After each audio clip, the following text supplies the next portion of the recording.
Hello everyone, YouTube channel Rajni Agrawal सरल हिंदी पाठशाला में आप सभी का स्वागत है। आज की मेरी प्रस्तुति है सत्यजीत राय द्वारा रचित कहानी अप्पू के साथ 2.5 साल।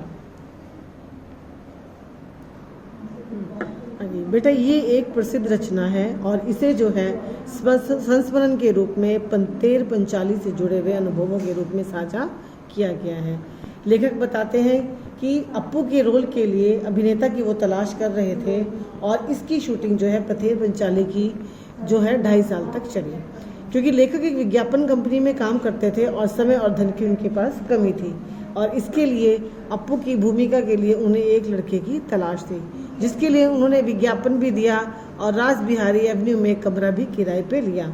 और कहते हैं कि विज्ञापन को पढ़कर कुछ व्यक्ति ने पे लड़कियों के बाल कटवाकर लड़का बनाकर इंटरव्यू दिलाने के लिए ले आए, परंतु अंत में जो है लेखक की पत्नी की नज़र अपने पड़ोस में रहने वाले एक लड़के पे पड़ती है और उस लड़के को जो है अप्पू की भूमिका के लिए चुन लिया जाता है। और आप जानते हैं वो कौन थे? उनका नाम था सुबीर बनर्जी। दूसरे दृश्य में रेलगाड़ी से संबंधित एक दृश्य को जो है उन्होंने फिल्मांकन करना था और इसके लिए अप्पू, दुर्गा और अन्य कलाकारों को कोलकाता से दूर 70 मील दूर पालसेट गांव में ले जाया जाना था। क्योंकि वहां पर जो है काश फूलों के मैदान की उन्होंने शूटिंग करनी थी और वो दृश्य आधा ही रह पाया क्योंकि पैसों की कमी हो गई थी। और एक सप्ताह बाद जब लेखक वहां पहुंचे तो उन्होंने क्या देखा कि वहां के काश के फूलों के पौधों को पशु जो हैं खा चुके थे और इसके लिए उन्हें जो है आधे दृश्य के लिए 1 वर्ष का इंतज़ार करना पड़ा। तीसरे दृश्य में उन्हें रेलगाड़ियों के दृश्यों को फिल्माना था। अब शॉट्स इतने अधिक थे कि गाड़ियां भी जो है 3 तरह की गाड़ियों का प्रयोग करना पड़ा। इसमें क्या करते थे, कलाकार दल का एक सदस्य जो है इंजन में बैठ जाता था और वो बॉयलर में बार बार कोयला डालता रहता था, क्योंकि सीन में जो है गाड़ी से निकलता हुआ धुआं दिखाया जाना था।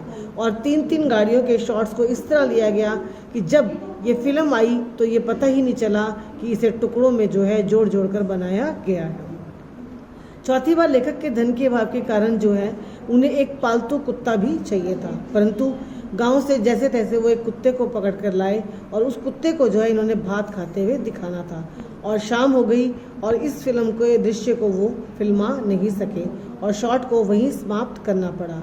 अब कमी के कारण पैसों की जब 6 महीने के बाद वो उसी गांव में गए तो उन्होंने पाया कि वो कुत्ता जो है मर चुका है।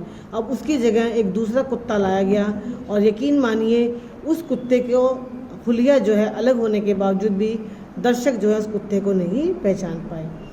अगली वाली में उनको एक मिठाई वाला चाहिए था और मिठाई वाले का नाम था श्रीनिवास। वह भी फिल्म की शूटिंग के दौरान उसकी भी मृत्यु हो गई और उसके स्थान पर एक व्यक्ति को लेके आया गया, परंतु उसका चेहरा ना मेल खा रहा था और ना ही उसका शारीरिक ढांचा जो है मेल खा रहा था। अब लेखक ने इसका भी हल निकाला और उन्होंने उस चेहरे की बजाय उस व्यक्ति की पीठ दिखाई और इस तरह जो है मिठाई वाले के रोल को जो है फिल्म के लिए पूरा किया गया। अगले दृश्य में उनको एक बारिश का सीन दिखाना था और उसके लिए उनके पास पैसे नहीं थे। अब जब उनके पास पैसे आए तो वो महीना था अक्टूबर का। उन दिनों में बारिश जो है नहीं होती, तो अमूमन ये लोग सब इंतज़ार करते रहे और अचानक एक दिन बारिश आई और बारिश का जो है दृश्य जो है फिल्माया गया, परंतु ये सर्दी का मौसम था और अप्पू और दुर्गा वर्षा में भीगने के कारण इतने ठंडे हो गए कि उन्हें दूध में जो है थोड़ी ब्रांडी देनी पड़ी, जिससे उनके शरीर को गर्माहट मिली। उसके बाद का सीन उन्हें एक गांव में लेना था और वहाँ पर जो है उनका परिचय होता है एक सुबोध नाम के व्यक्ति से। वो जो है गांव में शहर वालों के आने वाले पे जो है तुनक मिजाज हो जाते हैं और ज़ोर से चिल्लाते हैं कि ये फिल्म बनाने वाले हैं, मारो इनको, लाठियों से भगाओ। और बाद में पता चला कि वो व्यक्ति जो है मानसिक रूप से पीड़ित था।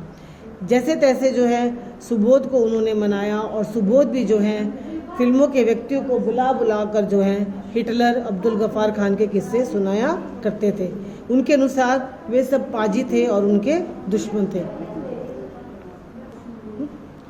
और पड़ोस में रहने वाला वहाँ एक धोबी भी था जो उन्हें बहुत परेशान करता था। कभी कभी तो वो लंबे भाषण देता था और जोर से बोलने लग जाता था, जिससे साउंड इफेक्ट में जो है बहुत बाधा आती थी। और जैसे तैसे उस धोबी को भी जो है समझाया गया और उसने जो है उनकी पूरी मदद की। अब लेखक के पास धन की बहुत ज़्यादा कमी थी।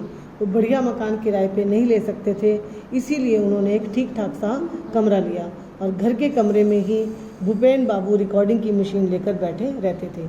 और एक दिन जो है लेखक ने साउंड के विषय में भूपेन बाबू से पूछना चाहा तो उन्होंने कोई जवाब नहीं दिया।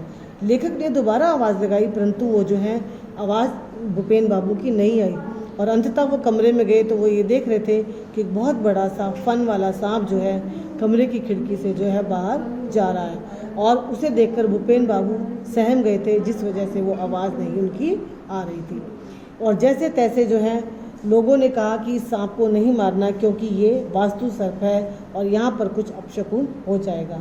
तो बच्चों, इस तरह ये जो पथेर पंचाली की फिल्म थी उसको जो है 2.5 साल में पूरा किया गया और लेखक ने अपने इस संघर्ष और अनुभवों को जो है इस कहानी के माध्यम से अप्पू के साथ 2.5 साल में हमें साझा किया है।